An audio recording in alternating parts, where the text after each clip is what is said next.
திருவண்ணாமலை நகர பகுதிகளில் சுமார் 21 கோடி ரூபாய் மதிப்பீட்டில் நடைபெறும் பல்வேறு வளர்ச்சித் திட்டப் பணிகள் குறித்து பொதுப்பணித்துறை அமைச்சர் ஏவோ வேலு நேரில் பார்வையிட்டு ஆய்வு செய்தார். நிர்ணயிக்கப்பட்ட கால அளவில் பணிகளை முடிக்கவும் அதிகாரிகளுக்கு அறிவுறுத்தினார்.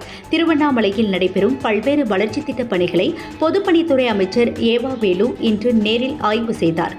குறிப்பாக திருவண்ணாமலை அடுத்த எடப்பாளையம் பகுதியில் சுமார் 7.25 கோடி மதிப்பீட்டில் எடப்பாளையம் ஏரி மேற்கொள்ளப்பட்டு வரும் பூங்கா அமைத்தல், நடைபாதை அமைத்தல் மற்றும் ஏரியின் நடுவே தீவு அமைக்கும் பணி உள்ளிட்ட பணிகளை பொதுப்பணித்துறை அமைச்சர் ஏவா வேலு இன்று நேரில் ஆய்வு செய்து மேற்கொள்ள வேண்டிய பணிகள் குறித்து அதிகாரிகளுக்கு ஆலோசனை வழங்கினார். சுமார் 2,50,00,000 மதிப்பீட்டில் திருவண்ணாமலை பழைய மருத்துவமனை வளாகத்தின் எதிரே ஆதி திராவிட மக்களுக்காக கட்டப்பட்டு வரும் சமுதாய கூடத்தின் பணிகளை ஆய்வு செய்தும் இந்த சமுதாய கூடத்தில் அமைக்கப்படும் நவீன சமையலறை கூடத்தையும் பார்வையிட்டார்.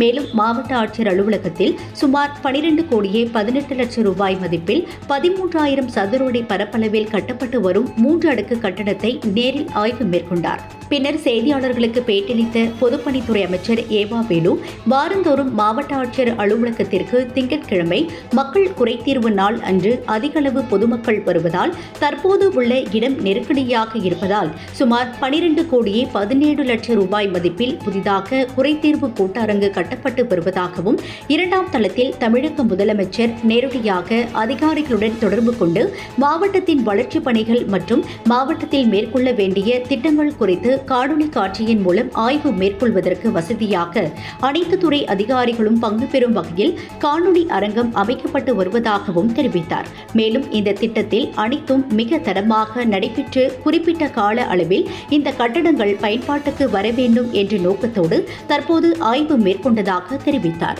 37,831 சதுரடி கொண்ட கட்டடம். இந்த கட்டடம் இந்த கீழ்ப்பகுதியில் தான் திங்கட்கிழமையான பொதுமக்கள் எல்லாம் இங்கே அமர்ந்து தங்களுடைய குறைகளை மாவட்ட ஆட்சித்தலைவரிடத்தில் பிற அதிகாரத்தில் தீர்த்துக் கொள்கிற அரங்கம் தான் நாம் நின்று பேசிக் கொண்டிருக்கிற அரங்கம்.